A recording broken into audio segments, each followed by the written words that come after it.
Assalamualaikum warahmatullahi wabarakatuh.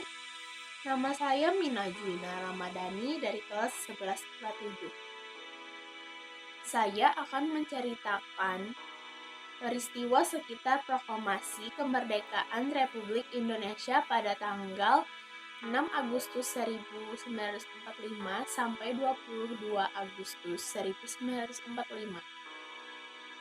Sekutu menjatuhkan bom atom di Hiroshima.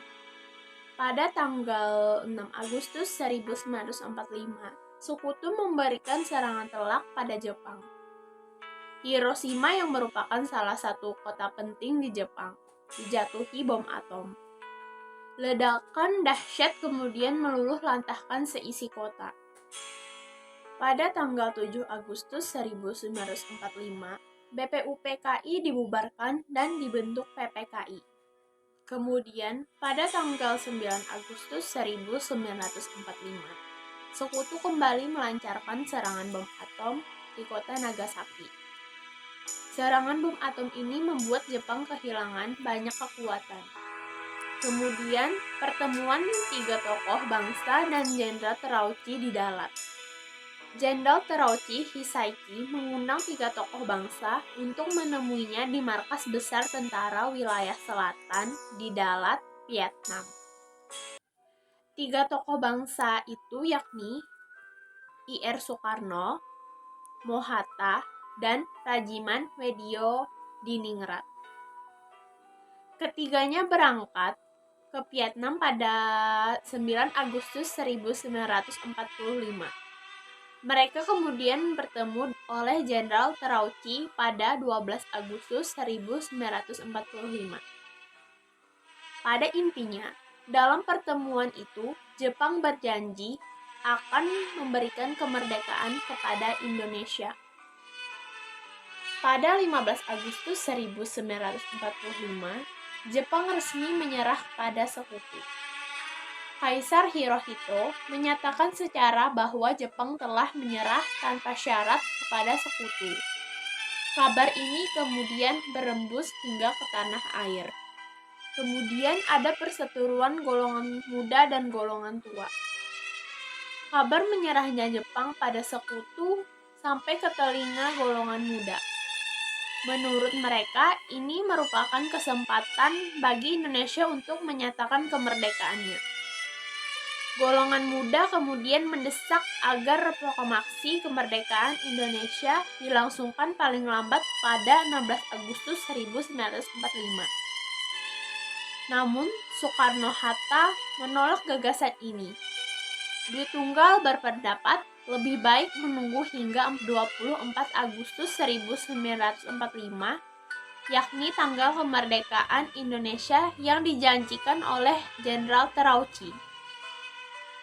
Selain itu, Soekarno bersikeras untuk menunggu pendapat dari Panitia Persiapan Kemerdekaan Indonesia atau PPKI. Pada akhirnya, tidak ada titik temu antara golongan tua dan golongan muda. Selanjutnya, peristiwa Rengas Dengklok. Buntunya dialog dengan golongan tua membuat golongan muda tidak punya pilihan lain selain membawa Soekarno-Hatta keluar kota. Rengas Dengklok kemudian dipilih sebagai tempat untuk mengamankan dua tokoh bangsa itu.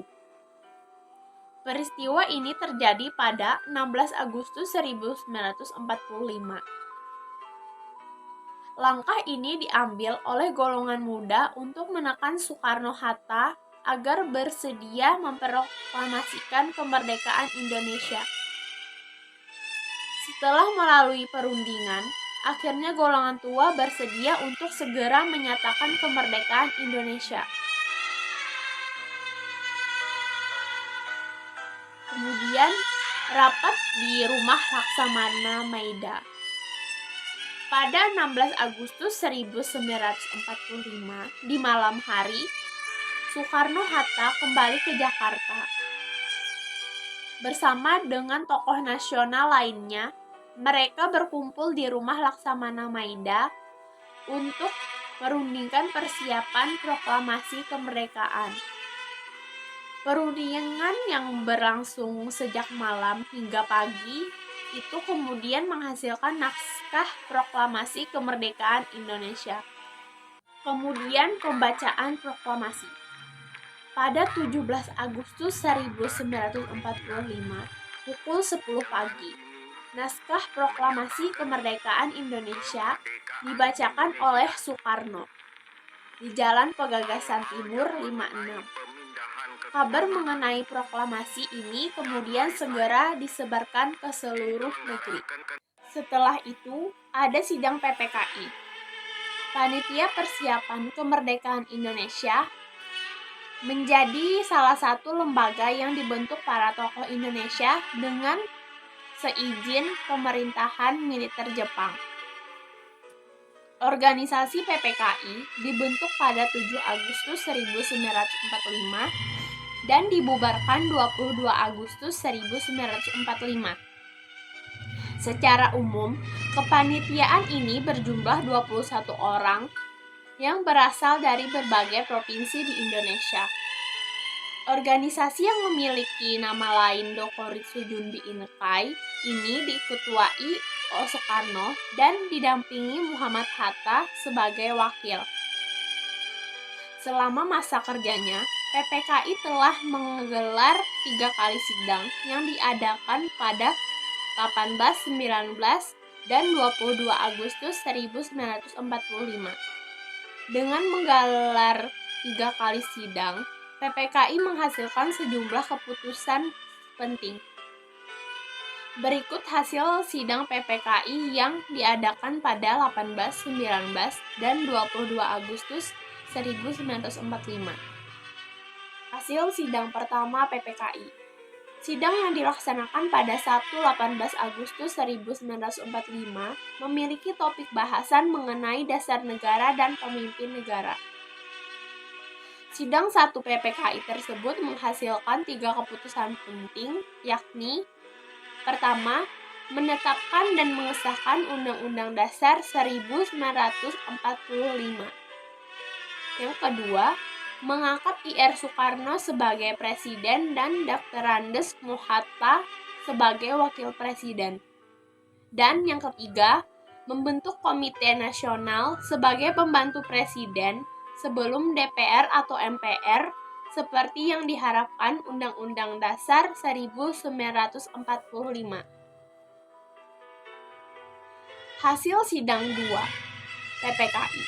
Sidang 2 PPKI dilaksanakan pada 19 Agustus 1945 dengan fokus pembahasan untuk menyusun pemerintahan pusat dan daerah. Pada sidang ini, PPKI menghasilkan keputusan sebagai berikut. 1. Menetapkan 12 kementerian yang bertugas membantu presiden. 2. Membagi wilayah Indonesia ke dalam 8 provinsi beserta menunjukkan para gubernurnya. Yang ketiga, akan membentuk suatu Badan Keamanan Rakyat atau BKR. Hasil Sidang 3 PPKI. Pada tanggal 22 Agustus 1945, Sidang 3 PPKI berfokus dengan merancang lembaga tinggi kelengkapan negara dan menghasilkan keputusan berikut. Pertama, membentuk Komite Nasional Indonesia Pusat atau KNPI yang berpusat di Jakarta. Kedua, menetapkan Partai Nasional Indonesia atau PNI sebagai satu-satunya partai politik di Indonesia. Dan yang terakhir, membentuk Badan Keamanan Rakyat. Sekian penjelasan dari saya. Wassalamualaikum warahmatullahi wabarakatuh.